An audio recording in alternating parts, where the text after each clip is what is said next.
In this video, I want to introduce you to several secret societies that are far less known than the Illuminati or the Freemasons.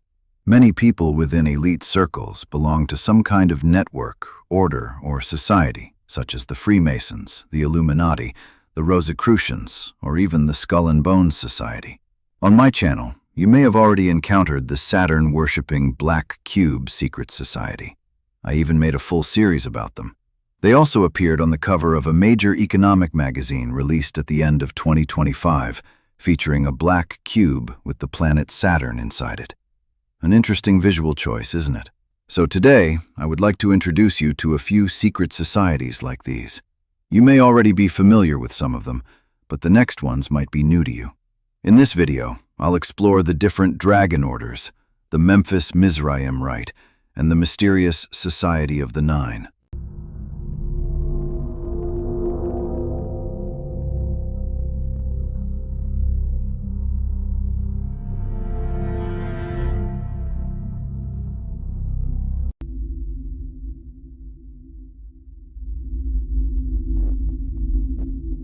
The secret societies of the dragons are today commonly known, by those who have heard of them at all, as the Black Dragon, the White Dragon, the Blue Dragon, and the Green Dragon orders or societies. Let's examine them one by one. The Black Dragon. The Black Dragon Society was founded on February 3, 1901, in Japan by the martial artist Uchida Ryohei under the name Kokuryukai. The name refers to the Black Dragon River, which you may know by another name, the Amur River. This river forms part of the border between Russia and the People's Republic of China. The organization functioned as an Asian-oriented political pressure group and also drew from the legacy of the Genyosha, the Black Ocean Society. Its publicly stated goal was often described as containing Russian influence north of the Amur River. In practice, however, the group also appeared within the intelligence, propaganda, and political networks of the era, and during certain phases of Japan's expansionist policy, its network was used for information gathering, maintaining contacts, and exerting influence. Its members included cabinet ministers, high-ranking military officers, and professional intelligence agents. In 1931, they helped establish the Dainippon Seisanto Party, a nationalist political organization. The society also published a newspaper and operated a spy training school from which agents were sent to gather information about activities in Russia, Manchuria, Korea, and China. Ikki Kita was reportedly sent to China as a special member of the organization. The society also pressured Japanese politicians to adopt a stronger foreign policy. The Black Dragon Society supported the Pan-Asian movement and financially backed the Chinese revolutionary Sun Yat-sen, as well as the Filipino revolutionary Emilio Aguinaldo, the first president of the Philippines. During the Russo-Japanese War, the annexation of Korea, and the Siberian intervention, the Imperial Japanese Army used the Kokuryukai network for espionage, sabotage, and assassination operations. They organized guerrilla warfare in Manchuria against the Russians, Chinese warlords, and regional bandit leaders, among whom the most significant was Marshal Zhang Zuolin. Working alongside the Japanese military, the Black Dragon Society conducted highly effective psychological warfare campaigns, spreading disinformation and propaganda throughout the region. They also served as interpreters for the Japanese army.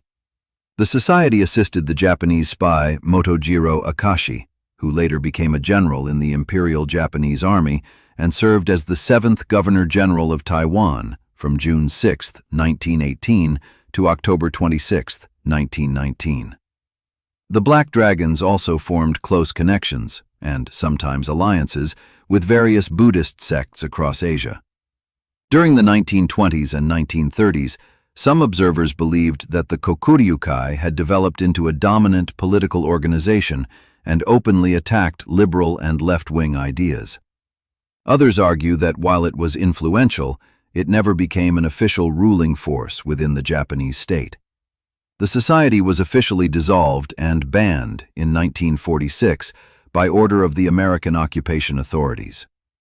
During the 1930s, the Black Dragon Society expanded its activities globally, placing agents in locations such as Ethiopia, Turkey, Morocco, Southeast Asia, and South America, as well as in Europe and the United States. In 1961, the organization was reportedly re-established under the name Black Dragon Club, Kokuryu Kurabu. However, it is said that the group never had enough members to achieve the goals or influence of the original Black Dragon Society. On March 27, 1942, FBI agents arrested members of the Black Dragon Society in California's San Joaquin Valley. At the Manzanar internment camp in the United States, a small pro-imperial Japanese group displayed Black Dragon flags and intimidated other Japanese-American detainees. In the world of conspiracy theories, the Black Dragon Society is sometimes said to have survived the American ban and continued operating as a secret society. Benjamin Fulford, for example, openly speaks about it in this context and writes that several successor groups exist, though without significant power. Benjamin Fulford once wrote for the business and economics magazine Forbes and later became known for alternative geopolitical narratives, often bordering on conspiracy theories, particularly concerning the global financial system, secret societies, and hidden power structures. There are openly operating organizations that use the White Dragon name as a brand. For example, a Chinese martial arts school in Los Angeles uses the term to describe its own lineage and tradition. However, in the conspiracy theory universe that interests us, the White Dragon Society, WDS, most often appears in the writings of Benjamin Fulford and on websites that repost or reference his work. In these narratives, it is described as an alliance made up of Asian secret societies and various so-called white hat actors from state and intelligence structures, engaged in a global financial and political struggle against a power network commonly referred to as the Cabal. In most descriptions, the Cabal is portrayed, briefly and bluntly, as an enemy of humanity, primarily operating in the political, military, and financial spheres. On his own website, Fulford explicitly describes the White Dragon Society as a coalition and periodically connects it to enormous geopolitical and financial claims. These stories then circulate across podcasts, blogs, and analysis articles on the internet under the label of the Fulford-style White Dragon Society. According to Fulford, members of the White Dragon Society also cooperate with an underground organization that calls itself Dragon Gate. This group is said to possess highly advanced technologies and to work toward humanity's spiritual freedom, including confronting entities known as archons on what is described as the etheric plane. In this narrative, both groups supposedly exist to help liberate the Earth, with their methods complementing one another. Naturally, everyone can decide for themselves what they accept from such claims, or simply regard them as modern internet mythology.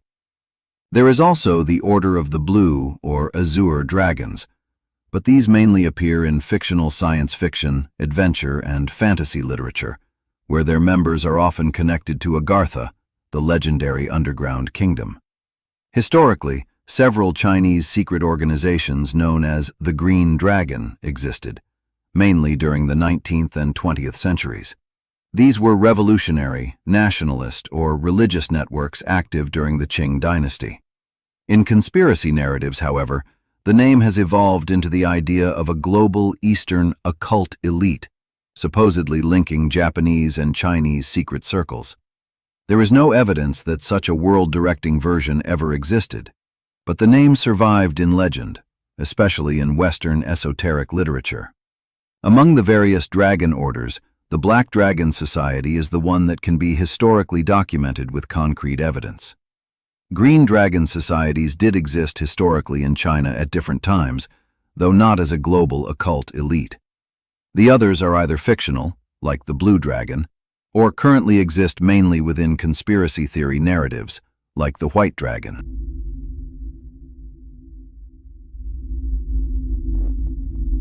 The Memphis Misraim Rite, in its full name, is not an independent magical tradition, but rather a rite that grew out of Freemasonry, with its own system of degrees.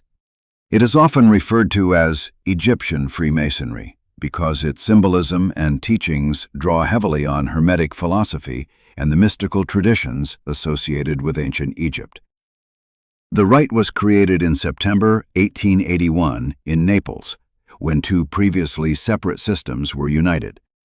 One was the Rite of Misraïm, which appeared in Italy at the end of the 18th century, often linked to Venice, and which the Beta Reed brothers brought to France in 1814.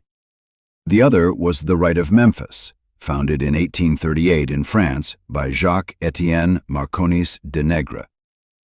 After the unification, the first Grand Hierophant of the Rite became Giuseppe Garibaldi.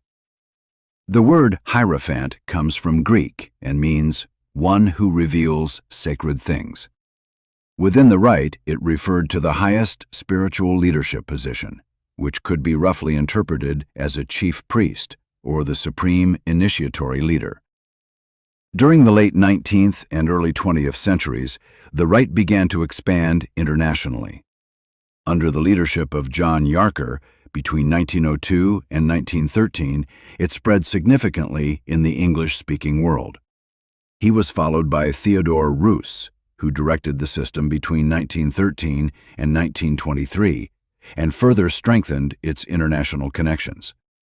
After Roos's death, centralized international leadership ceased, and the rite continued to operate through national organizations.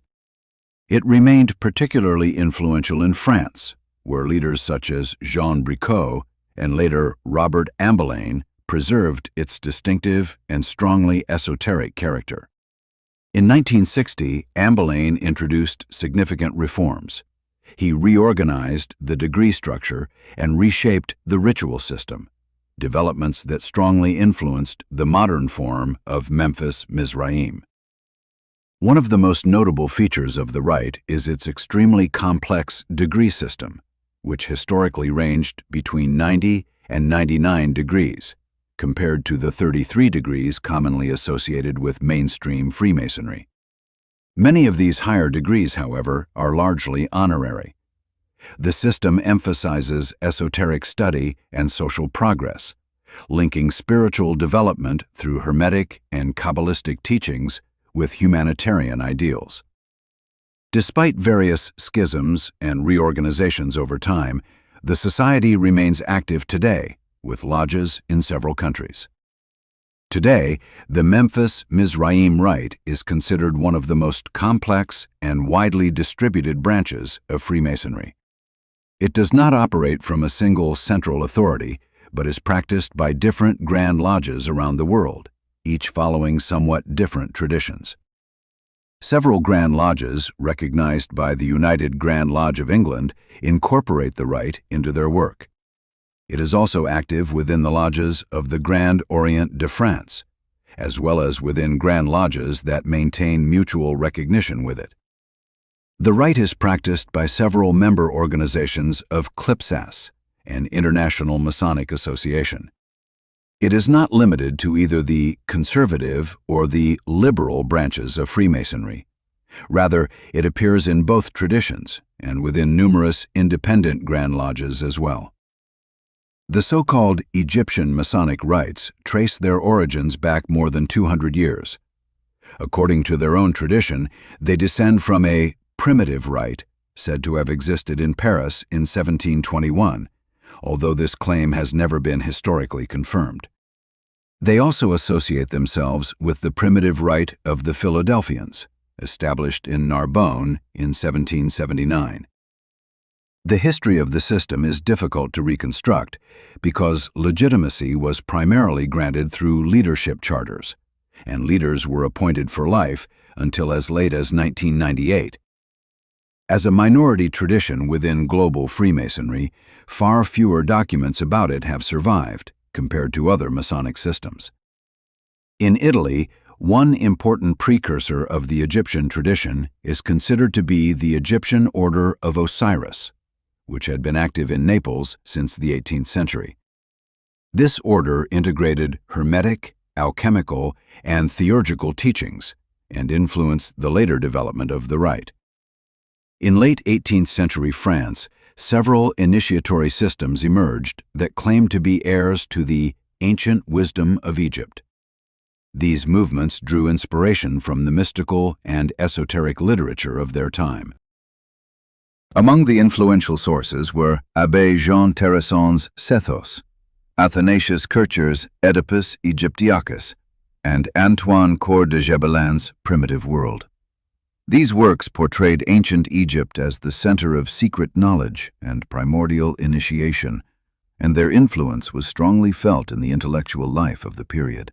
This interpretation of Egypt as a source of hidden wisdom is still widely known among modern esotericists and spiritual enthusiasts. The first documented French Misraim lodge was established in Paris between 1814 and 1815 under the leadership of the Bédaride brothers, Marc, Michel, and Joseph.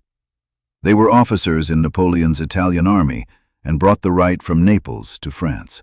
Some research suggests that the roots of the rite may go back even further to the period of the Republic of Venice, and the name of Alessandro Cagliostro has sometimes been mentioned as a possible intermediary.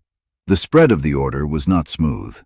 In 1822, the French authorities banned it, believing it to be a cover organization for liberal and Republican networks. Several lodges were closed and their documents confiscated. Although the rite was allowed to reorganize in 1831, it was only able to re-establish itself in a limited way. The Rite of Memphis was created in the mid-19th century by Jean-Étienne Marconis de Negre, after he had been expelled from the Misraïm system. He developed his own structure, which achieved moderate success in France, but also spread to the United States, Romania, and Egypt. In 1862, in the interest of unity within French Freemasonry, he merged his rite with the Grand Orient de France.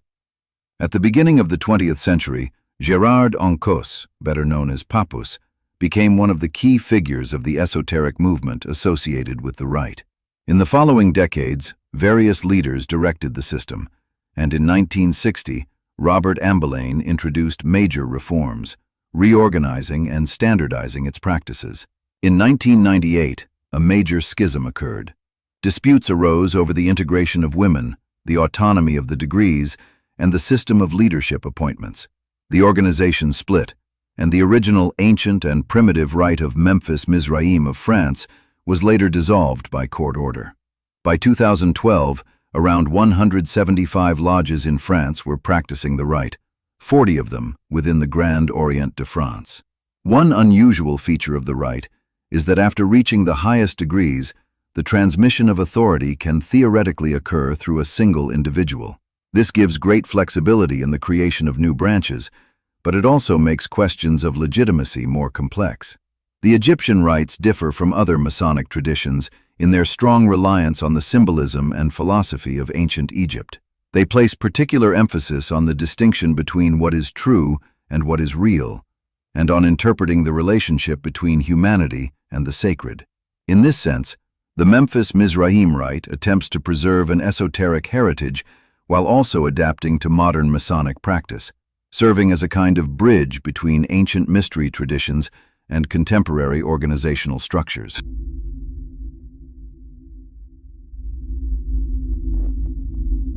The Society of the Nine is considered a legend, even among legends like the Illuminati.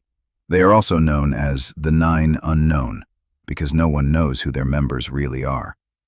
According to the stories, all knowledge that has ever existed, across every field of science, is in their possession. Their existence has never been proven, but despite that, let's take a look at what is said about them. Some people believe that legends usually have at least some foundation. So what is known about them? And why are they considered even more mysterious than the supposedly non-existent Illuminati? Let's find out. The story of the Society of the Nine is said to date back to the reign of Emperor Ashoka, who ruled India beginning in 273 BCE. Ashoka the Great, as he is known in India, followed in the footsteps of his grandfather and attempted to conquer the region of Kalinga, located roughly in what is today eastern India, especially around Odisha. The people of Kalinga proved to be fierce opponents. During the battles, Ashoka is said to have lost 100,000 people, which at the time was considered an enormous massacre. The horrors he witnessed during the war shook him deeply and completely transformed him. Ashoka eventually renounced the conquest of Kalinga and declared, "True conquest lies in winning the hearts of people through duty and compassion as virtues. For it is the desire of the sacred majesty that all living beings enjoy security, freedom of self-determination, peace, and happiness." In many ways, these are values that some argue modern, not-so-secret societies have taken away from humanity. Ashoka became a Buddhist, and through his personal example, he helped spread what some consider a religion, while others see it more as a philosophy of life. In this case, the latter description may be closer to the truth. He spread these ideas throughout his empire, which at the time included regions stretching from India through Malaysia to Ceylon, and parts of what is today Indonesia. From Ashoka's empire, this worldview spread further to Nepal, Tibet, Mongolia, and parts of China. It seems that not only bad examples are contagious. Ashoka respected all religious sects. He did not persecute them and allowed people to follow their own beliefs as long as they did not harm others. He himself was vegetarian, though he did not require others to follow that lifestyle. He did, however, ban alcohol consumption, although a complete empire-wide prohibition cannot be historically confirmed. After witnessing the horrors of war, Ashoka supposedly wanted to prevent the harmful use of human intellect forever. That is, the unethical and immoral use of scientific knowledge. For this reason, according to the legend, he decided to make certain knowledge secret. This included what he called the natural sciences of the past and the future. He did not destroy this knowledge, he simply hid it. And because it was no longer taught, people gradually forgot about it. This hidden knowledge supposedly included discoveries ranging from the structure of matter to methods of collective psychology. Today, these ideas may sound outdated, or perhaps not particularly surprising, but remember that this story takes place around 270 BCE. And one might wonder, from which earlier civilization was this knowledge inherited? But that is not our main topic here. Our focus is secret societies. According to the legend, Emperor Ashoka created one of the oldest, and some say most powerful, secret societies in history to guard this dangerous knowledge: the Society of the Nine Unknown. There is no historical written evidence that Ashoka actually founded such a secret society of scholars. It remains a legend. Some later accounts claim that Indian scientists, such as Satyendra Nath Bose, a physicist, mathematician, and political figure, and C.V. Raman, a physicist and professor, believed in the existence of the Nine. According to these stories, they even received messages from them. However, there is no verifiable evidence for this. According to the legend, the Society of the Nine always consists of exactly 9 members. If one dies, the remaining members choose a replacement. That new member cannot be just anyone. They must be outstanding in some field of science, but they must never be publicly known. The society is said to have maintained awareness of every scientific experiment and discovery for over 20 centuries. Their goal is supposedly to prevent destructive technologies created by science from falling into the wrong hands. As history unfortunately shows, they have not always succeeded. At the same time, they are said to encourage and support research that benefits humanity. The identities of the 9 unknown remain completely hidden. No one knows when a member dies or who is chosen to replace them. Do traces of them appear in the history we know? Some believe they do. The modern version of the story was first widely popularized in 1923 in a book by Talbot Mundy titled The 9 Unknown, which blends elements of fiction with a documentary style. Later, the French occult researchers and writers Louis Pauwels and Jacques Bergier treated the story as fact in their 1960 book, The Morning of the Magicians. The 9 also appear in the writings of Louis Jacoliot, a French consul who served in Calcutta and had a strong interest in occult traditions.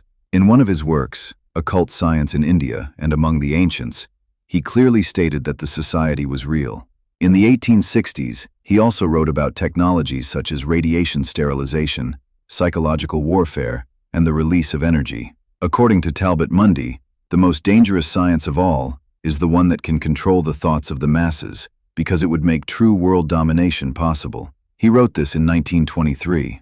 At the time, it sounded like fiction. Today, people joke that you think about something, and suddenly your phone shows you an advertisement for it. Some people believe this secret society is merely a legend, much like Freemasonry and the Illuminati were once considered myths. Others believe the writers mentioned earlier were actually leaking fragments of the truth. Those who think the story is just a legend often argue that many technologies harmful to humanity are already being used against us, and in many cases, that can indeed be treated as a fact. Others believe that if the Nine truly exist, they have remained faithful to the ideals of their founder. According to this view, they would never use violence or manipulation to prevent dangerous technologies from emerging. Instead, they supposedly remain separate from politics, economics, and religion, quietly observing as humanity once again moves toward its own destruction. And when that happens, they will hide these dangerous sciences and technologies in secret places once more, hoping that next time, humanity might pass the test of virtue by placing humanity before technology. They never abuse their power or knowledge. They simply watch human pride and madness in silence. Myth or reality? That judgment I leave to you. Thank you for watching. Please support my work with a like and a subscription.